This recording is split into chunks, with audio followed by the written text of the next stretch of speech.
तो साथियों, आज दुर्गा नवरात्रि के तीसरे दिन डॉक्टर रमा गोलवलकर जी प्रक्रिया स्वरूपा देवियों के तीसरे रूप माँ सरस्वती के बारे में अपने विचार और अपना पीपीटी प्रेजेंटेशन हम लोग को देंगी। सभी लोग इसे ध्यान से देखें और लाभान्वित हों। धन्यवाद। डॉक्टर रमा, आप प्रारंभ कर सकती हैं। योऽन्तः प्रविश्य मम वाचमिमां प्रसुप्तां सञ्जीवयत्यखिलशक्तिधरस्वधाम्ना अन्त्याश्च हस्तचरणश्रवणत्वगादीन् प्राणान् नमो भगवते पुरुषाय तुभ्यम्।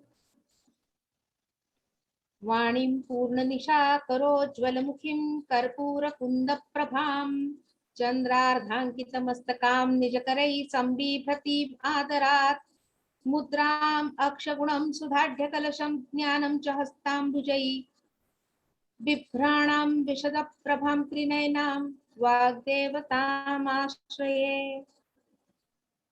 सभी दर्शकों को मेरा नमस्कार। आदर पूर्वक मैं आप सभी को नमन करके आज का यह विषय आपके सामने प्रस्तुत करने जा रही हूँ। हम देख रहे हैं तीसरा भाग। मालिका का नाम है प्रक्रिया स्वरूपा देवता और आज हम तीसरे दिन हमारे जीवन की अत्यंत आवश्यक ऐसी एक प्रक्रिया जिसके कारण हम पशु से मनुष्य बनते हैं उस प्रक्रिया को जानने की कोशिश करेंगे। मैं आपको स्क्रीन शेयर करके और अभी तक जैसे प्रेजेंटेशन दिया वैसे ही देने वाली हूँ। मुझे एक मेरा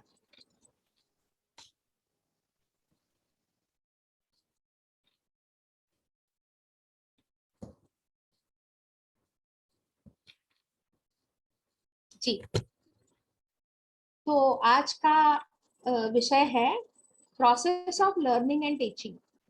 ये अक्सर हम इस नवरात्रि के दौरान ही करते हैं और ये जो आपको चित्र दिख रहा है स्लेट पे निकाला हुआ, वो है माँ सरस्वती का यंत्र या चिन्ह। इसकी 7 परतें होती है या 7 इसकी लेयर्स होती हैं कह सकते हैं, या 7 सतहें होती है, लेवल्स होती हैं और 7 तरीके से उसको दिखाया भी जाता है। तो सप्त सुर है, सप्त चक्र है, 7 चक्र है जो हमारे शरीर में है। उसके अलावा 7 रंग है और बहुत सारी ऐसी चीजें, मतलब चीजें हैं जो 7 के गुणा में होती है या 7 की संख्या में होती है। और इसीलिए सरस्वती जी का ये जो चिन्ह है ये 7 के परतों में या 7 सतहों में और 7 के वहां पे लिखा भी आपको 7 दिखाई देगा, तो वो 7 की और 7 बार वो लिखा गया है।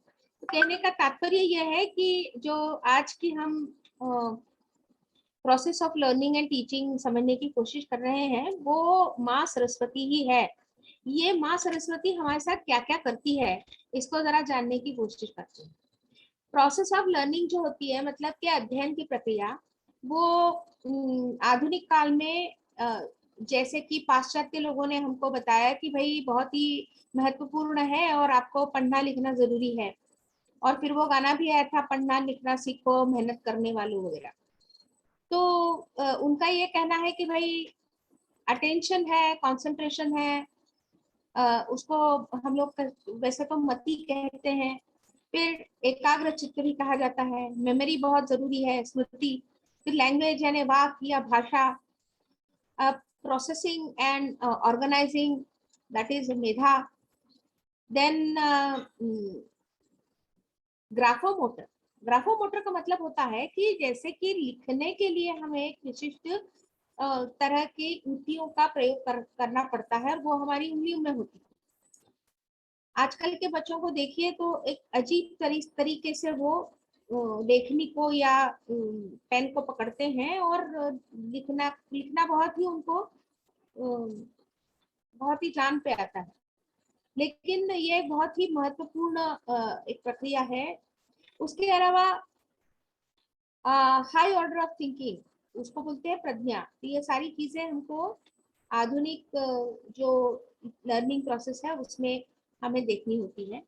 जहां तक भारतीय भाषाओं का भारतीयता का सवाल है और भारतीय भारतीयत्व की बात है, तो हमने देखा कि हमारे यहाँ बुद्धि है जो हमको समझने की आकलन करवाती है, आकलन शक्ति। स्मृति है, एबिलिटी टू मेमोराइज, यानी स्मरण शक्ति होती है वो। मेधा, मेधा का मतलब होता है एबिलिटी टू एनालाइज, यानी किसी भी चीज का पृथक्करण करने की जो क्षमता है, उसको अलग अलग करके, पृथक्करण का मतलब ही उसको छोटे छोटे टुकड़ों में बांटना या उसको अलग अलग करना और उसका उसका आकलन कर लेना। एबिलिटी टू डिसाइड, मति, मतलब कि हम जब भी कहते हैं कोई गलत निर्णय ले लेते हैं और उसका नुकसान उठाना पड़ता है, तो हम कहते हैं हमारी मति भ्रष्ट हो गई थी। मतलब कि हमने जो क्षमता है सही और गलत का निर्णय करने की, और जो क्षमता हम जिसको हम नीर क्षीर विवेक कहते हैं, वो एबिलिटी टू डिसाइड, उसको मति कहते हैं। और इसीलिए वो या तो भ्रष्ट होती है या मति चलती है, मतलब वो हम सही समय पर सही निर्णय कर पाते हैं, तो उसके लिए मति ही आवश्यक है। फिर है धृति, एबिलिटी टू होल्ड, मतलब कि अगर हमें कोई कोई ज्ञान है, अब ज्ञान और जानकारी में फर्क है, इस पर मैं आगे चल के बात करने वाली हूँ। तो वो धारण करने की भी तो क्षमता होनी चाहिए, नहीं तो आज पढ़ा और कल हम उसको भूल गए, और अक्सर ऐसा ही होता है। तो इसलिए धृति जो है उस पर काम करना पड़ता है हमको, कि जो हमने पढ़ा है वो चिरंतन हमारे साथ रहे, जब तक हमारा जीवन है, जब तक हमारी हम जीवित हैं, तब तक हमें जो कुछ भी हमने पढ़ा है, जो कुछ भी हमने सीखा है, उसको धारण करते आना चाहिए, वो अपने साथ ही रहनी चाहिए। फिर विद्या है, विद्या शब्द की उत्पत्ति है विद से, उसी से वेद बने हैं, और उसी विद व्यक्ति, ऐसा वो धातु है और उसका क्रियापद बनता है। तो एबिलिटी टू नो, मतलब के क्या जानना है, जानकारी हासिल करने की लालसा,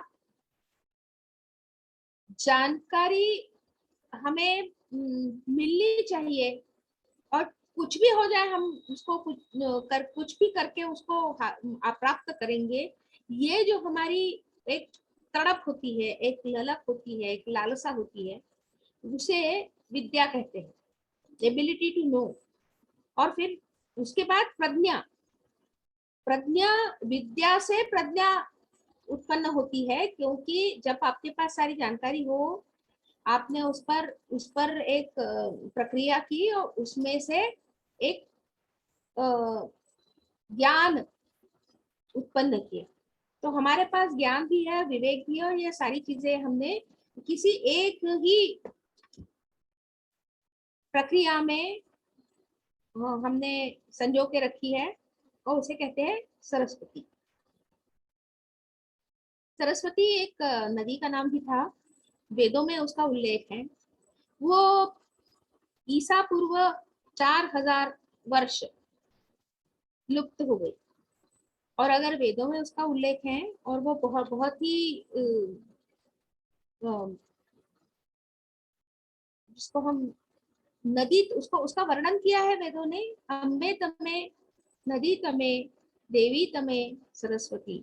यह तमे गुजराती का तमे नहीं है, यह है तरतम भाव, मतलब के कंपैरेटिव और सुपरलेटिव डिग्री जो अंग्रेजी में जो कहा जाता है वही है। तर यानी हम जहाँ पे उच्चतर, मतलब उससे थोड़ा सा बड़ा, और उच्चतम यानी सबसे बड़ा। तो तर और तम, तर में हम एक दूसरे को की तुलना करते हैं, और तम में हम सभी में वो सर्वोत्कृष्ट है इसकी बात करते हैं। तो ये नदी तमे है, मतलब ये नदी तमा यानी सभी नदियों में यह सर्वोच्च नदी है या सर्वोत्तम नदी है, ऐसा उसका वर्णन किया है हमारे ऋग्वेद में। आप समझिए कि ऋग्वेद अंग्रेजों के अनुसार ईसा पूर्व 1500 वर्ष से पीछे नहीं जाता, और ईसा पूर्व 4000 वर्ष पूर्व ही सरस्वती नदी लुप्त हो गई है। तो अगर वेदों में सरस्वती नदी का उल्लेख सर्वोत्तम नदी ऐसा किया गया है, तो इसका मतलब ये हुआ कि ये वेद तब रचे गए थे जब सरस्वती नदी अपने पूरे उफान से बह रही थी, उसका सर्वोत्तम काल। तो हम इसी पर से निश्चित कर सकते हैं कि वेद जो अंग्रेजों ने हमको बताए कि वो ईसा पूर्व 1500 साल पूर्व ही लिखे गए हैं, वैसा कुछ नहीं है। हमारी परंपरा बहुत बहुत पुरानी है। अब सरस्वती इस शब्द का उल्लेख हमें वेदों में मिलता है, उसका कारण यह है कि इस नदी में अलग अलग तरह के बहुत बड़े बड़े भंवर थे, बहुत बड़े बड़े तालाब जैसी परिस्थिति थी, और इसीलिए उसको मतलब सरस सरस मतलब कि वाटर बॉडी, जलाशय होते हैं, बहुत बड़े बड़े जलाशय होते हैं, उनकी बनी हुई ये नदी थी। फिर इकट्ठे हो गए वो, तो वो नदी बन गई। अब इसका इसकी उपमा ही देकर हम सरस्वती देवी की भी बात करेंगे, लेकिन वो बाद में करेंगे। सरस्वती देवी का वर्णन पहले सुन ले। शुक्लाम, वो बहुत उज्जवल है। शुक्लाम ब्रह्म विचार सार, यानी ब्रह्म का विचार जो है उसका सार, सार यानी उसका जो इसेंस है, या उसका जो पूरा निचोड़ है, उस निचोड़ का जो विचार है, ब्रह्म विचार का निचोड़ है, वह सरस्वती। शुक्लाम ब्रह्म विचार सार परमाम आद्याम जगन व्यापिनीम, वो परमा है, वो आद्या है, वो जगन व्यापिनी है, क्योंकि जो जो विद्या कला और ज्ञान जो है वो सर्वव्यापी होता है। अगर वो यहाँ पे 2 और 2 4 हो रहे हैं, तो अगर आप अमेरिका में भी चले जाएंगे तो 2 और 2 4 ही कहलाएंगे। हस्ते स्फाटिक मालिकाम विदधतिम, हस्ते स्फाटिक मालिकाम, उसके हाथ में क्या है? तो स्फटिक की माला, स्फटिक मणियों की माला उसके हाथ में धरी है। विदधतिम पद्मासने संस्थिताम, मतलब वो पद्मासन पे तो बैठी है, लेकिन विदधति मतलब विदग्ध है, विदग्ध का रिफाइंड और प्यूरिफाइड इंग्लिश में उसको कहते हैं। मतलब उसको उसकी जो शुद्धता है वो बार बार छान कर, बार बार उसको तपा कर, बार बार उसको गलाकर उसकी शुद्धता प्राप्त की गई है, या उसने शुद्धता अपने आप में प्राप्त की है, उसको विदधति बोलते हैं। वंदे ताम परमेश्वरी भगवती बुद्धि प्रदाम शारदा।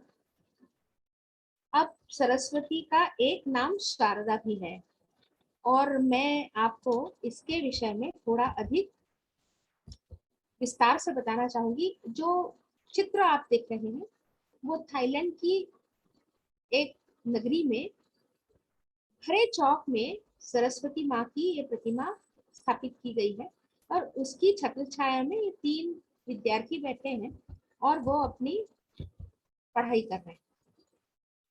तो आज जो हम सरस्वती देखते हैं, क्योंकि हमारे वेद ये सरस्वती नदी के किनारे बसे हमारे ऋषि मुनियों ने रचे हैं, उसको वो खुद को उसका श्रेय नहीं लेते। वो कहते हैं कि हमने उन वेदों की ऋचाओं को हमने देखा, और उनको देखने के बाद हमने सिर्फ उसको लिख के रखा है, या उसको मुखोद्गत करके हमने अगली पीढ़ी तक पहुंचाया है। हमने वेदों की रचना की ऐसा कोई भी ऋषि, हालांकि उनका नाम हर सूक्त के पहले आता है कि यह सूक्त किस रुचि ने रचा है, मतलब उसके उस सूक्त के दृष्टा ऋषि कौन है उसका नाम जरूर आता है, लेकिन वो स्वयं उसका श्रेय लेना योग्य नहीं समझते। तो वो जो नदी थी वो तो अभी सूख गई, लेकिन फिर उस सूखी हुई नदी को भी हम अपनी स्मृति में जीवंत रखना चाहते हैं, उसमें नित्य रखना चाहते हैं। इसीलिए हमने इस ज्ञान की जो धारा है, जो ज्ञान का जो प्रवाह है, जिसमें कई विषयों के बहुत बड़े बड़े तालाब है, समुंदर है, कह सकते हैं आप, और विचार घन, आशय घन है, ये सारी की सारी चीजें हम इस ज्ञान के प्रवाह में देखते हैं। और इसीलिए इस ज्ञान प्रवाह को भी सरस्वती ही कहा गया है। अब सरस्वती का एक नाम जो शारदा है, उसके बारे में हम थोड़ा सा समझ लेते हैं। शारदा के 3 अर्थ हैं संस्कृत में। पहला अर्थ है सीजन, यानी ऋतु।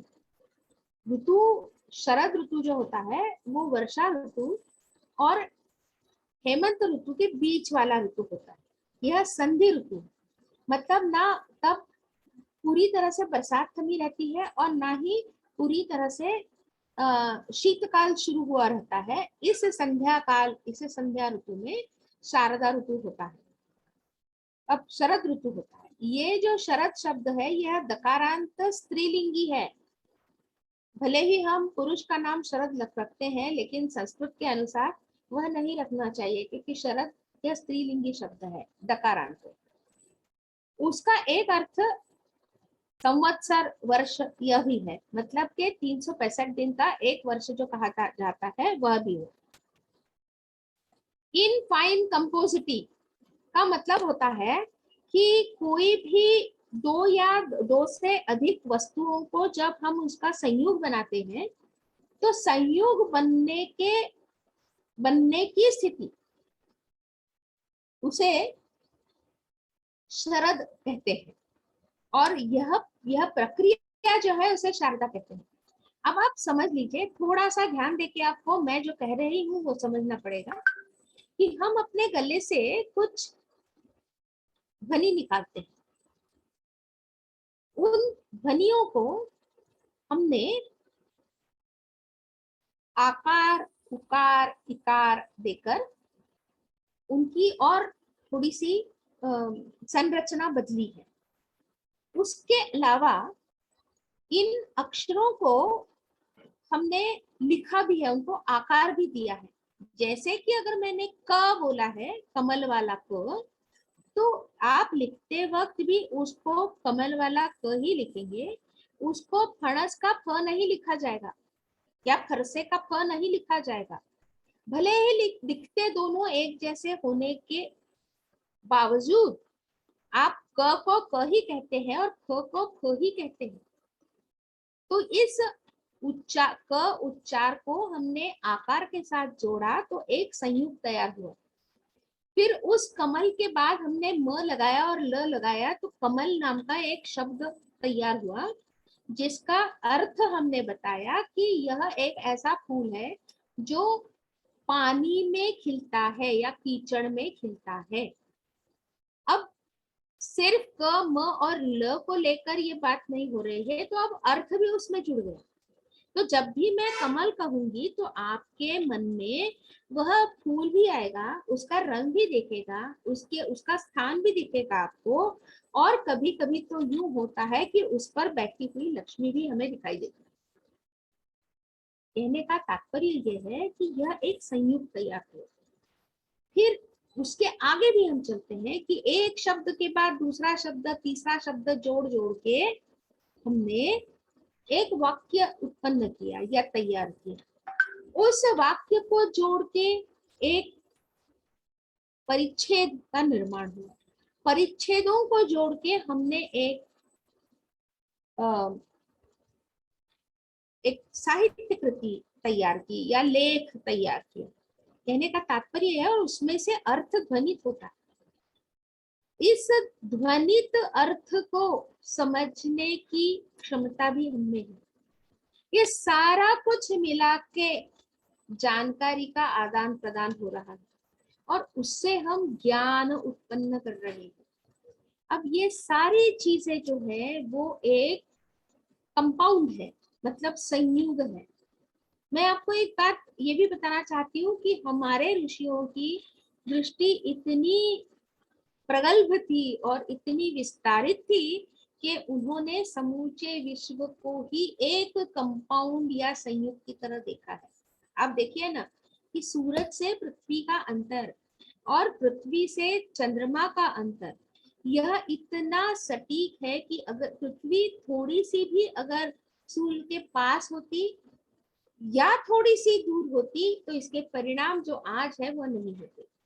तो अगर यह सृष्टि इस पृथ्वी पर, इस धरातल पर अस्तित्व में है, इसका यही कारण है कि वो जो कंपाउंड है सूर्यमाला का वो बहुत ही सटीक बैठा है। अब ये सारा कुछ शारदा इस शब्द में अभिव्यक्त किया गया है। शारदा यानी कंपाउंड बनने की प्रक्रिया। मैं और थोड़ा सा इसमें विस्तार में जाना इसलिए चाहती हूँ कि हमें हमारे ऋषियों ने क्या दिया है ये समझने के लिए मेरा यह विवेचन आवश्यक है। कुछ सोचिए आप कि लोकमान्य बाल गंगाधर तिलक 1920 1 अगस्त 1920 में उन्होंने अपना पार्थिव शरीर यहीं पे छोड़ा और वह परमात्मा में विलीन हो गए।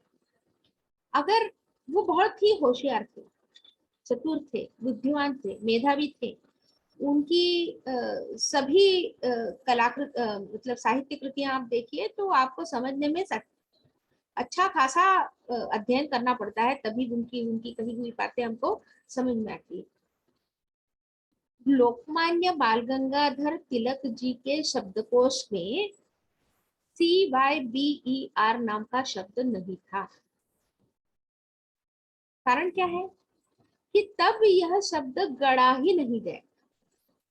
जब यह शब्द गढ़ा गया तब लोकमान्य बाल गंगाधर तिलक जीवित नहीं थे। तो अगर शब्द ही अस्तित्व में नहीं है तो आपके शब्दकोश में होगा भी नहीं।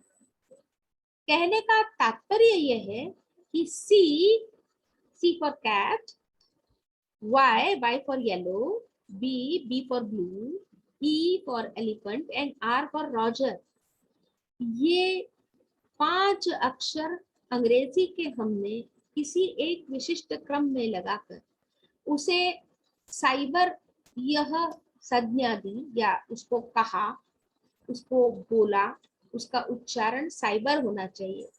दरअसल कैट सी और कैट है तो फिर फाइबर क्यों नहीं हो रहा है? क्योंकि जिस किसी ने इस शब्द को गढ़ा है उसने कहा कि भाई इसको काइबर नहीं बोलेंगे, इसको साइबर बोलेंगे। ठीक है, तो हमने उसको साइबर बोलना शुरू किया। अब बच्चा बच्चा जानता है कि साइबर इस शब्द का अर्थ क्या है। तो हमने पहले अल्फाबेट्स इकट्ठे किए, उनको एक निश्चित क्रम दिया, उसका एक शब्द बनाया, शब्द को अर्थ प्रदान किया और उस अर्थ के साथ बहुत सारी चीजें जुड़ी हुई हैं। जब मैं नमक कहती हूँ तो नमक का आपको नमक का स्पर्श भी पता है, नमक का स्वाद भी पता है, नमक का रंग भी पता है और नमक के फायदे भी पता है, नमक के नुकसान भी पता है। तो नमक इस एक शब्द का उच्चारण करने के बाद आपको ये सारी चीजें एक साथ याद आती है, क्योंकि वह अब एक संयुग बन चुका है, वह एक शारदा का प्रतीक बन चुका है, एक शारदा का रूप बन चुका है। तो हमारे जो पूर्वज हैं उन्होंने कहा कि भाई भाषा है, भाषा से उत्पन्न भाषा की का उपयोग कर उत्पन्न ज्ञान भी है, सूचना का आदान प्रदान करने के लिए भी उसका प्रयोग होता है। तो ये सारी चीजें एकत्रित हो रही है, इसीलिए माँ शारदा सरस्वती को कहा जाता है। और चूंकि यह भाषा जो बोली जाती है यानी वाणी, यह हमें बहुत सारी सुविधाएं प्रदान करती है, हमारा मनोरंजन करती है, हमारी सहूलतें, हमारी सारी दुविधाएं दूर करने में यही काम आती है, हमें अभिव्यक्त होने में यही काम आती है। यह देवी स्वरूपा है और इस देवी स्वरूपा के होने के कारण हमारे पूर्वज कहते थे कि ऐसी किसी अभद्र भाषा का प्रयोग न लिखने में न उच्चारण में करिए, क्योंकि फिर आप देवी सरस्वती का अपमान कर रहे हैं। आप सोचिए, किसी और संस्कृति में भाषा को देवी का दर्जा दिया गया नहीं है। यही एक श्रद्धा है जो हमारे पूर्वजों की है, जिसके कारण संस्कृत जैसी विज्ञाननिष्ठ भाषा, जिसने इस समूचे संसार को भाषा विज्ञान जैसा और व्याकरण शास्त्र जैसा बहुत ही विस्तृत ज्ञान भंडार उपलब्ध करवा दिया, वह संस्कृत भाषा, जिससे उत्पन्न अन्य भारतीय भाषाओं की संख्या 3000 से अधिक है, जिसमें से 22 अधिकृत है। इतना इंग्लिश में जिसको वैरायटी कहते हैं और संस्कृत में जिसको वैविध्य कहते हैं, इतना भाषिक वैविध्य आपको अन्य कहीं नहीं मिलेगा। किसी भी देश में नहीं, किसी भी भूमि में नहीं, किसी भी संस्कृति में नहीं। न केवल बोली भाषाएं हैं, बल्कि हमारे देश में ऐसी 22 भाषाएं हैं जिनको स्वयं की लिपि है। दुनिया में जितनी भी भाषाएं बोली जाती हैं, उसमें से सिर्फ 5% भाषाओं की खुद की लिपि है, और उनमें से उन 5% में से 22 भाषाएं भारतीय हैं। तो हमारे पूर्वजों ने भाषा विषय को लेकर कितना बड़ा काम करके रखा है, कितना बड़ा योगदान दिया है, इसको हमें समझना चाहिए। और न केवल हमें इन भाषाओं को अपनी अगली पीढ़ी के लिए बचा के रखना है, अपितु उन भाषाओं का वारंवार प्रयोग करके हमें अपने मस्तिष्क को भी तल्लख रखना है। विज्ञान के द्वारा किया गया संशोधन ये कहा जाता है कि अगर आप संस्कृत का शब्द दिन में 10 या 15 मिनट भी कहते हैं, संस्कृत के शब्द कहते हैं, शब्द बोलते हैं और पढ़ते हैं, तो आपके मस्तिष्क की कोशिकाएं एक दूसरे से नए सिरे से संपर्क प्रस्थापित करती है, और जिससे कि उन कोशिकाओं का जीवन अधिक बढ़ता है, बढ़ते जाता है। मतलब अगर वो 4 साल जीवंत रहना है, मैं उदाहरण दे रही हूँ, अगर वो 4 साल की उनकी अगर आयु है, तो वो बढ़ के 5 साल हो सकती है।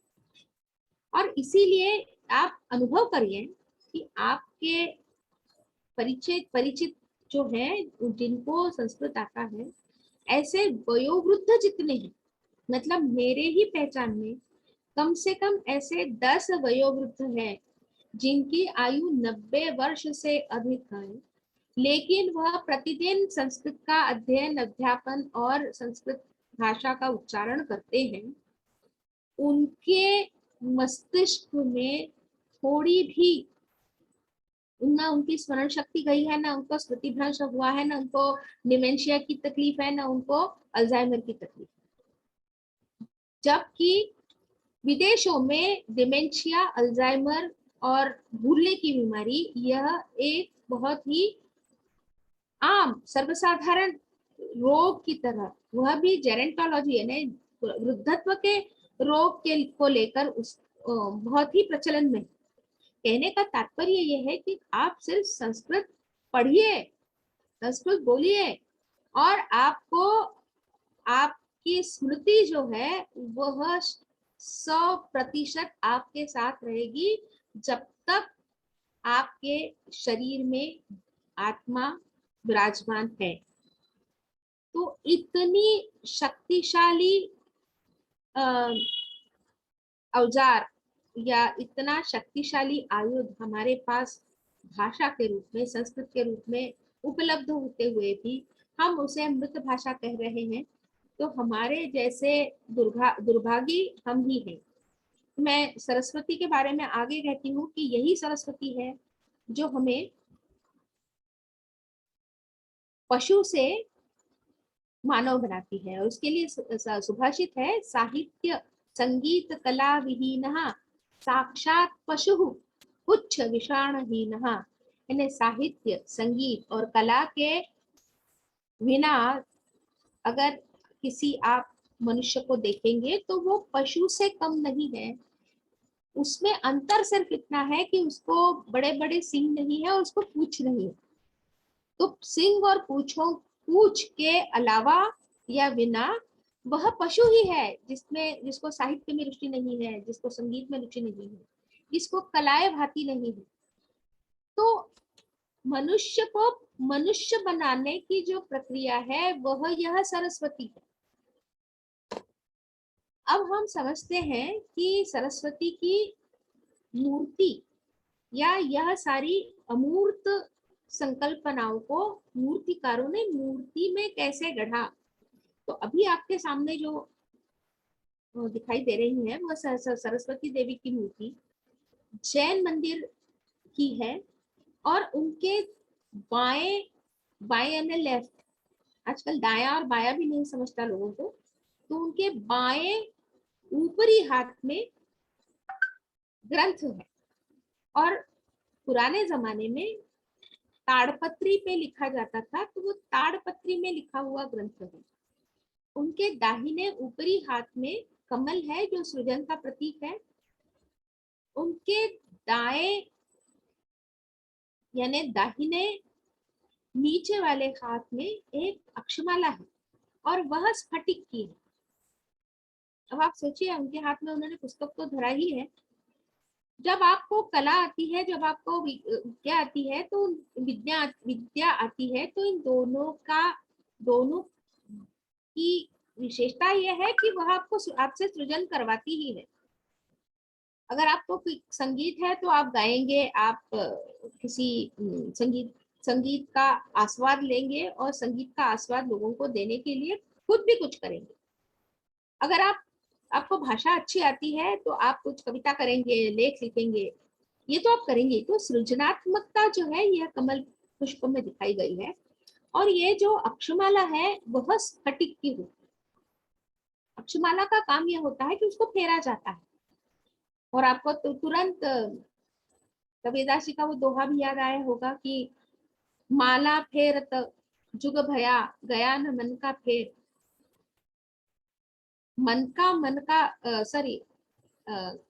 गया न मन का फेर, कर का मन का डाल के मन का फेर। तो माला फेरत जुग भया, तो सिर्फ आप नामस्मरण कर करके कर तो रहे हैं, लेकिन उसमें आपका अगर लक्ष्य नहीं है या ध्यान नहीं है तो उसका कोई मतलब नहीं होता, कोई अर्थ नहीं होता, उसमें उससे कुछ निष्पत्ति नहीं होती। लेकिन माँ सरस्वती के हाथ में स्फटिक की मालिका है। स्फटिक जाना जाता है उसकी पारदर्शिता के लिए, स्फटिक जाना जाता है उसकी निर्मलता के लिए। अंग्रेजी में भी जब कहते हैं कि हाँ this is crystal clear to me, crystal clarity जो है वो आपको स्फटिक के अलावा कहीं और नहीं मिलेगी। और ये क्लैरिटी होनी चाहिए आपके मन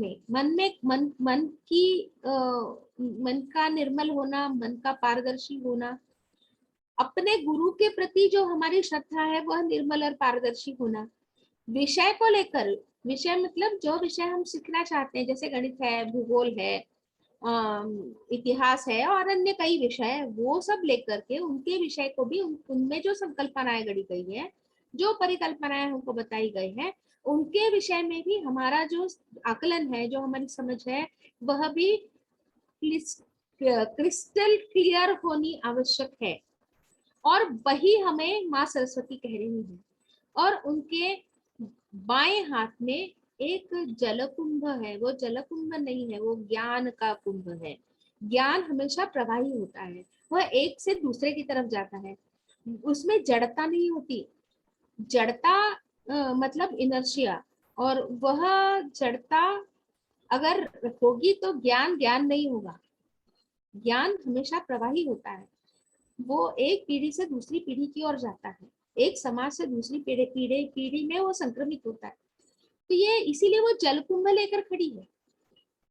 और देखिए कितनी सुंदरता के साथ उस कलाकार ने इनको बनाया है।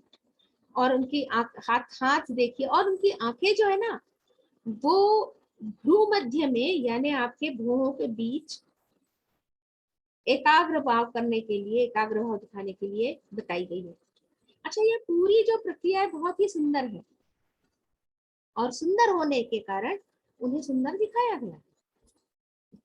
ये देखिए, ये हमारी हिंदू, मतलब पहले तो मैंने जैन बताई, जैन मत और हिंदू मत वाली ये दूसरी जो है, इनके पास और एक नई चीज है। इनके पास पुस्तक तो है ही, फिर उनके पास वीणा भी है, इनके पास अक्षमाला है। और एक बात है जो हमें बहुत महत्वपूर्ण, हमारे लिए बहुत महत्वपूर्ण है, वो ये है कि इनका जो वाहन है वह हंस है।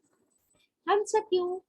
तो वाहन मतलब कि आपको एक जगह से दूसरी जगह तक लेके जाने वाला। तो ये जो पूरी प्रक्रिया है वो आपको कहाँ लेके जाएगी? तो एक सुभाषित मैं पहले कहती हूँ, और उसके बाद फिर मैं हंस का महत्व बताती हूँ। हंसः श्वेतः बकः श्वेतः। हंस भी सफेद है, और बगुला जो है वो भी सफेद है। हंसः श्वेतः बकः श्वेतः, को भेदो हंसयोर बकोहो। हंस में और बगले में फिर अंतर क्या है, भेद क्या है? तो नीर क्षीर विवेकेशु, नीर क्षीर यानी अगर पानी और दूध एकत्रित किया जाए तो उसमें से दूध कौन सा है और पानी कौन सा है, यह समझने की क्षमता जिसमें है उसे वह नीर क्षीर विवेकेशु हंसः हंसः बकः बकः, यानी यह समझने की क्षमता केवल हंस में है। तो आप पानी और दूध एकत्रित करके उसके सामने रख दीजिए, वो पानी छोड़ देगा, दूध पी लेगा।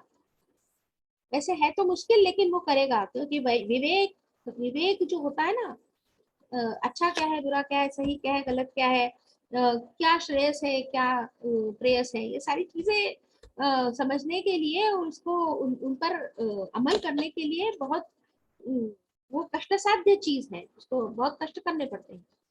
तो ये करने वाला हंस होता है, और जिसके पास ये विवेक नहीं है उसे तो आप बगुला भगत कहते ही हैं।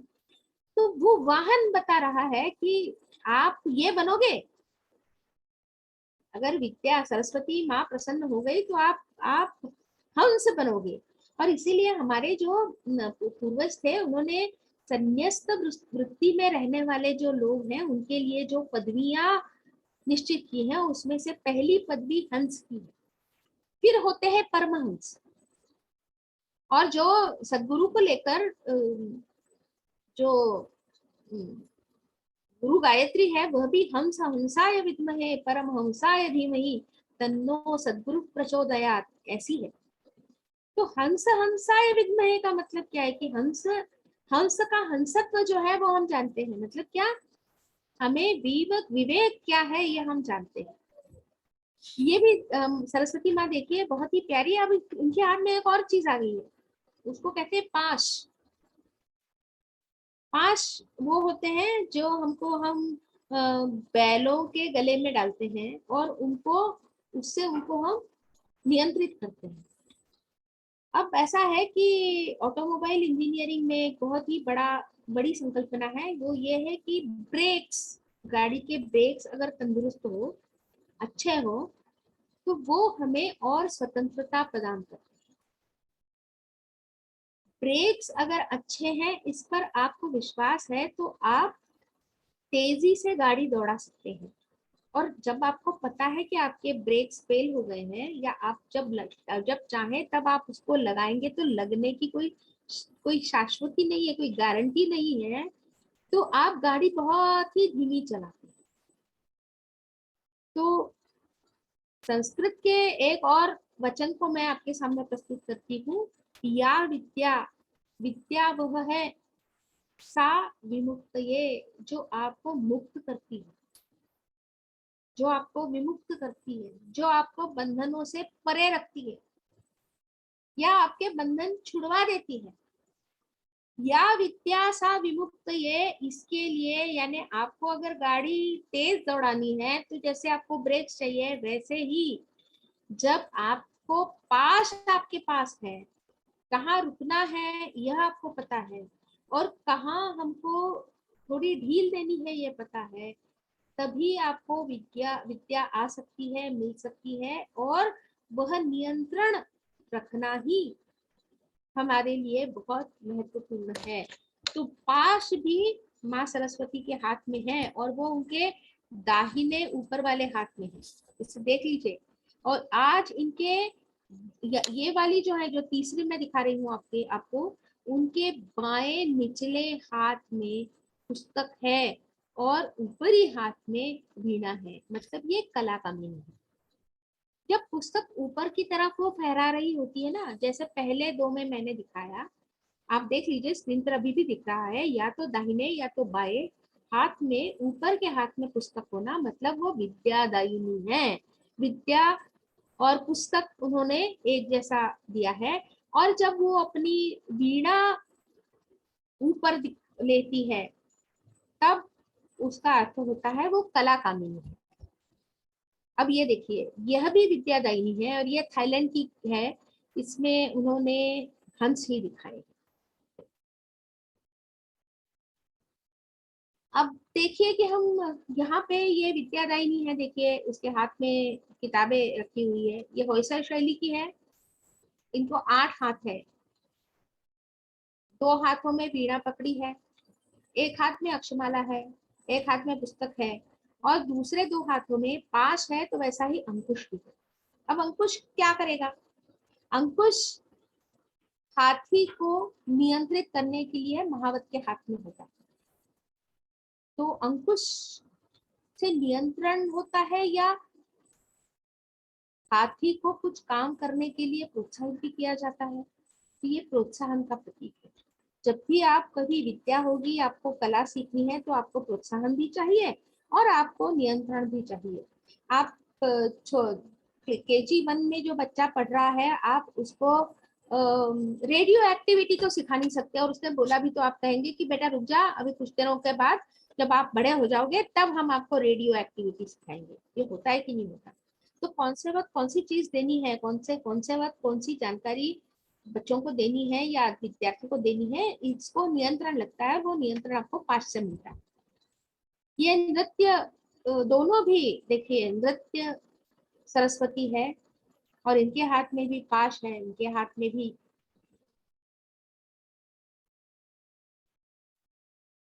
बहुत सारी चीजें लेकर है। और वो जो किताब खोल के रखी है उन्होंने अपने हाथ में, इनके इनके तो हाथ तो इनमें से रहे। ये एक तरफ 8 हाथ है और दूसरी तरफ 8 हाथ है। बहुत ही प्यारी है, ये राजस्थान की बनी हुई है। ये दोनों जो है, पहली वाली जो मैंने दिखाई है होयसल शैली की है, चन्नकेश्वर मंदिर और सोमनाथेश्वर मंदिर के अहाते में हम आपको दिखाई देंगे। अब मैं आपको एक बहुत ही अद्भुत चीज बताने वाली, अद्भुत संकल्पना बता रही हूँ। ये देखिए, चंदेल राजवंश ने जिन इस शैली का निर्माण किया, चंदेल राजवंश के समय में जिस शिल्प शैली का निर्माण हुआ, यह सही वाक्य है। तो उस शैली में ये 2 आपको सरस्वती की मूर्तियां दिखाऊंगी। अब ये सरस्वती भी वीणा वीणा के तार मिला रही, ठीक है, उसको हम ट्यूनिंग करना बोलते हैं। उनके हाथ में तंतु वाद्य ही है, उनके हाथ में कभी आपको शंख या डमरू डफली वफली ये सारे नहीं दिखते, ये तंतु वाद्य बजाते हैं। तंतु वाद्य का मतलब होता है जो तार से बजते। वीणा हमारी बहुत प्राचीन तंतु वाद्यों में से एक वाद्य है। आप देखिए कि किस तरह से उन्होंने वीणा का जो दंड है, यानी जिस पर वो तार सधे हुए हैं, उस दंड को कान लगाया है और कितने ध्यान पूर्वक वह उन झंकारों को सुन रही है, क्योंकि उनको वो ट्यूनिंग करना है। मैं ट्यूनिंग शब्द बहुत सोच समझ के और जानबूझ के इस्तेमाल कर रही हूँ, क्योंकि जब भी हम कहते हैं कि ट्यूनिंग, इसका मतलब होता है कि दोनों में तालमेल होना चाहिए, गुरु शिष्य में तालमेल होना चाहिए, संवाद होना चाहिए, विषय और विषय को लेकर विद्यार्थी के मन में भी ट्यूनिंग होना जरूरी है। जब तक हम एक दूसरे से संवाद नहीं करेंगे ट्यूनिंग नहीं बनेगा, लेकिन जब तक ट्यूनिंग नहीं बनेगा हम संवाद भी नहीं कर सकेंगे। यानी वो पहले अंडा की पहले मुर्गी वाला किस्सा है वो। खैर, हम लोग कहते हैं ना कि वो आदमी मुझे क्लिक नहीं हुआ या उसका मेरे साथ ट्यूनिंग नहीं होता। तो यही कारण है जो माँ सरस्वती हमको कहती है कि आप ट्यूनिंग करना सीखिए, और वो दिखा रही है। अच्छा, ये एक और इसके बारे में मैं और 2 मिनट के बाद बात करूंगी। मैं आपको दूसरा भी एक दिखा देती हूँ। ये देखिए, शैली एक ही है और इनके हाथ में भी वही वीणा है, पुस्तक है, और उनके हाथ में कमल भी है, अक्षमय माला भी होनी चाहिए, लेकिन वो हाथ टूट गया है शायद। तो कहने का तात्पर्य ये है कि ये एक ही शैली की है। देखिए, इसमें इसमें 4 ही हाथ है और हाथ टूटा नहीं है। ये जो वीणा पकड़ा हुआ जो हाथ है वो टूट गया। तो 4 हाथ है। और देखिए आप कि किस तरह से क्या फर्क है दोनों में। तो ये जो पहली जो मैंने आपको दिखाई, जो ये एक दंड को कान लगा कर सुन रही है, वह सरस्वती अध्ययन कर रही है, रियाज कर रही है। वो उसकी उसका प्रैक्टिस सेशन शुरू है फिलहाल, और उसका कंसंट्रेशन लेवल एक अलग तरह का है। मैं रुकी इसलिए हूं ताकि आप गौर से उसे देख सकें।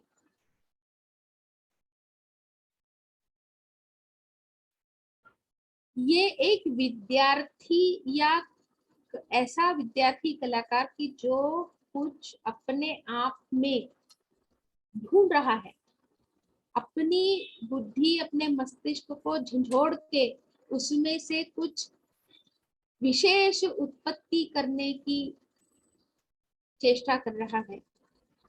यह एक ऐसे विद्यार्थी का एकाग्र भाव है जो उस विषय को समझ लेने का प्रयास कर रहा है। उस प्रक्रिया में उनके चेहरे के भाव देखिए, वो बताएंगे आपको। और ये जो दूसरा वाला है, दूसरी वाली जो प्रतिमा है या दूसरा वाला विग्रह है, उसमें जो कुछ भी उन्होंने अब तक पढ़ा है, जो कुछ भी उन्होंने अब तक जाना है, जिस पर भी उन्होंने महारत हासिल की है, वह सारा लोगों के लिए प्रस्तुत हो रहा है। इसीलिए उनके दाहिने ऊपर वाले हाथ में कमल है जो सृजन का प्रतीक है।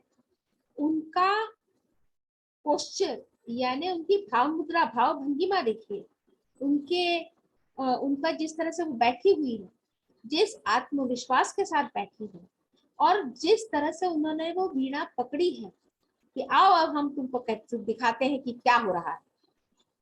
वह आत्मविश्वास, उनको जो अध्ययन उन्होंने किया है, उस अध्ययन के लिए उन्होंने हाथ में किताब भी यानी पुस्तक भी पकड़ के रखी है, और वही अब वो आपके सामने प्रस्तुत कर रही है। वो कर रही है मतलब ये जो पहला वाला है वह अंतर्मुख करने वाली या अंतर्गत प्रक्रिया है, जिसको हम अ, अंदर ही अंदर होने वाली प्रक्रिया को दिखाया गया है, इंटरनलाइज कहते हैं। और ये जो दूसरा है वो एक्सप्रेसिव है, एक्सप्लोसिव है, बाहर की तरफ लेके जाने वाला है।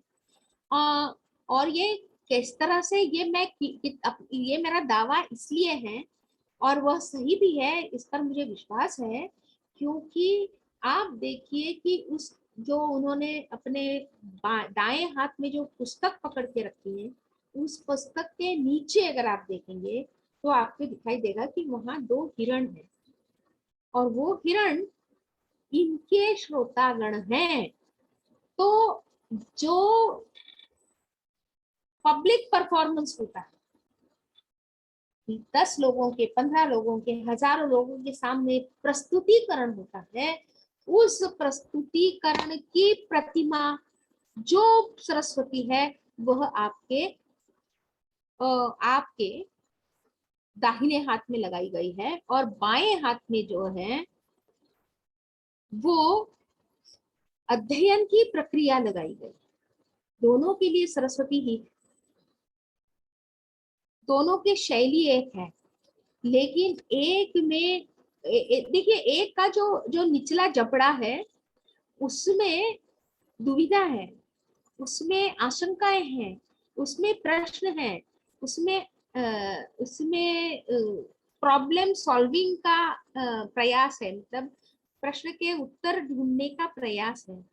और वो जो दूसरी है जो पब्लिक परफॉर्मेंस दे रही है, उनका जो निचला जबड़ा है वह आत्मविश्वास का प्रतीक है।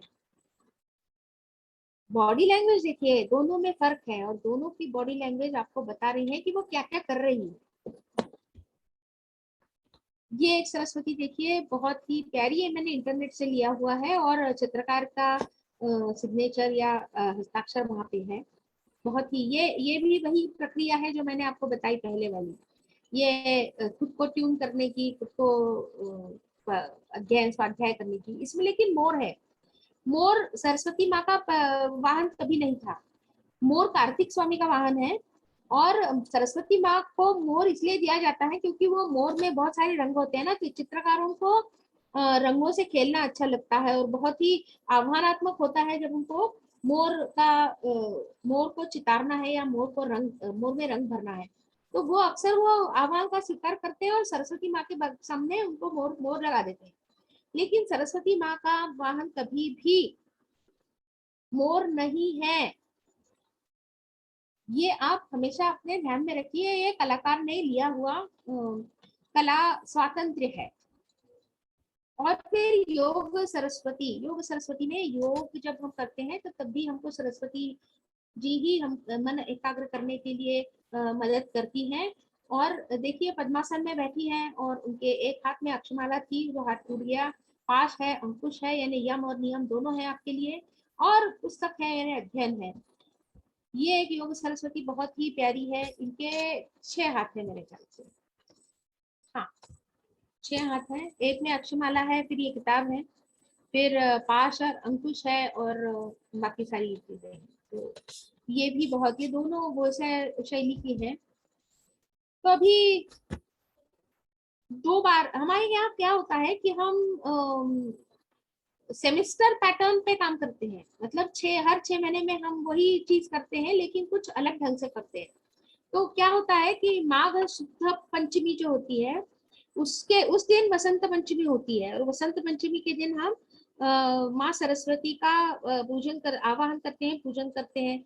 और आपने अक्सर देखा होगा जो हिंदू धारणा वाले जितने भी विद्यालय हैं उनमें वसंत पंचमी के दिन काले फलक पे लिखा जाता है, सरस्वती नमस्तुभ्यं वरदे कामरूपिणी विद्यारंभम करिष्यामि सिद्धिर्भवतु मे सदा। तो ये वसंत पंचमी के दिन हमको ये अक्सर लिखा हुआ दिखाई देता है और हम उस दिन सरस्वती पूजा करते ही हैं।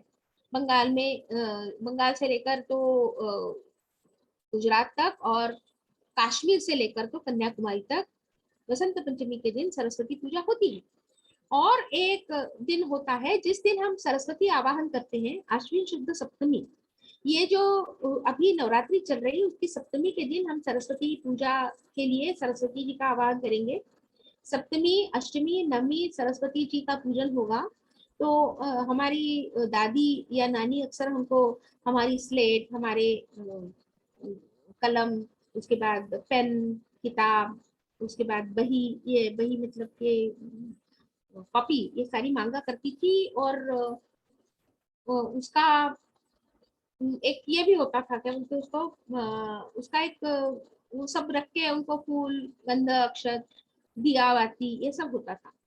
और इनको 3 दिन पूजने के बाद दशहरे के दिन 3 साल के बालक को माँ अपने गोद में बिठाकर श्री गणेशाय नमः और श्री सरस्वतीभ्ये नमः ये दोनों वाक्य लिखकर अक्षर की पहचान करवाना शुरू करती थी।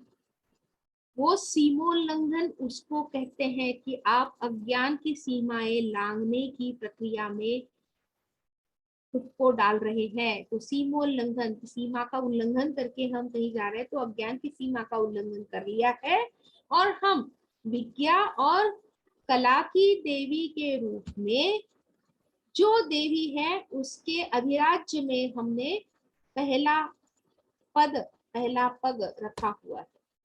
तो ये सीमोल्लंघन है। और इसी दिन मतलब दशहरे के दिन सरस्वती का आशीर्वाद लेकर विद्यारंभ संस्कार किया जाता है। कल जो मैंने संस्कार की बात की, या 2 दिन पहले हाँ 1 दिन पहले जो संस्कार की बात की, process of learning and education has started with this particular moment। दशहरे का दिन सीमा का उल्लंघन किया जाता है तो मतलब सीमाएं तोड़ना नहीं होता या अपने आप को पथभ्रष्ट नहीं किया जाता, तो अंधेरे की सीमा लांघकर हम सरस्वती देवी के अधिराज्य में जा रहे हैं। यही इस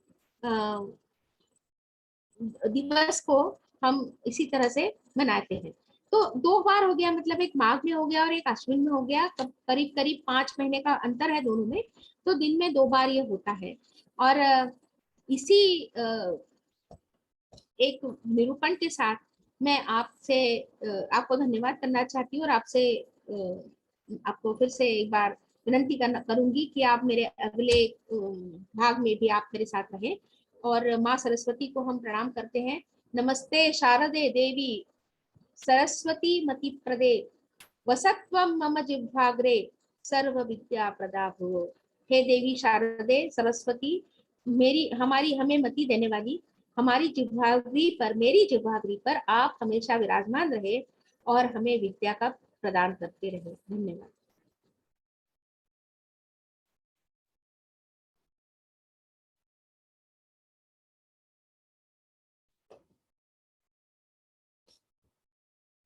भैया हो गया? बहुत बढ़िया। ये जो आपने आज माँ सरस्वती के और आपको आपकी बात सुनाई नहीं दे रही मेरे को? आवाज आ रही है अभी मेरी? नहीं सुनाई दे। हाँ बाबा चालाय, मैं 5 मिनट का ब्रेक ले रही हूँ। ठीक है, हम टीम होगा कि अलग से होगा ये?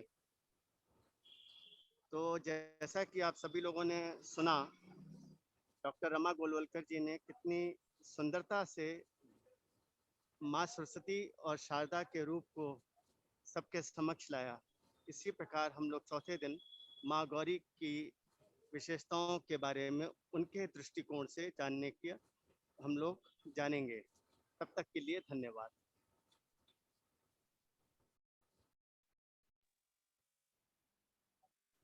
अब रिकॉर्डिंग बंद कर दो वाली।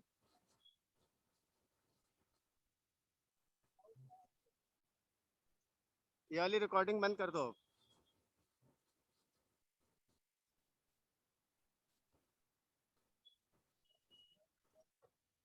ये रिकॉर्डिंग बंद कर दो।